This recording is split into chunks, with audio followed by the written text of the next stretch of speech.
मुलाजिम बड़ा ही ताबेदार था। मालिक ने खुश होकर उसकी 5,000 तनख्वाह बढ़ा दी।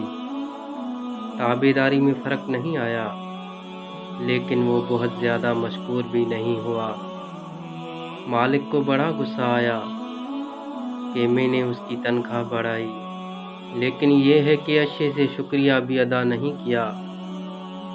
उसने अगले माह तनख्वाह 5,000 कम कर दी। मुलाजिम की ताबेदारी अब भी वही रही, कोई शिकायत नहीं की। मालिक ने उसे बुला भेजा और कहा, बड़े अजीब इंसान हो, मैंने तुम्हारी तनख्वाह 5,000 बढ़ाई, फिर कम कर दी।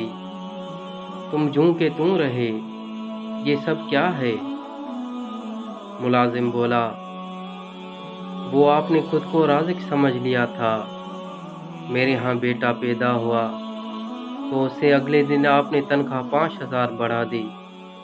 मैं समझ गया कि जिस खालिक ने बचा दिया, उसने रिज़्क़ का इंतज़ाम भी साथ ही कर दिया है, सो उसी का शुक्रिया अदा किया। फिर जिस दिन आपने तनख्वाह कम कर दी, उसी दिन मेरी वालदा वफ़ात पा गईं। मैंने जान लिया कि वो अपना रिज़्क़ अपने साथ ले गईं, सो तब भी अल्लाह का शुक्र अदा करके मुतमईन रहा।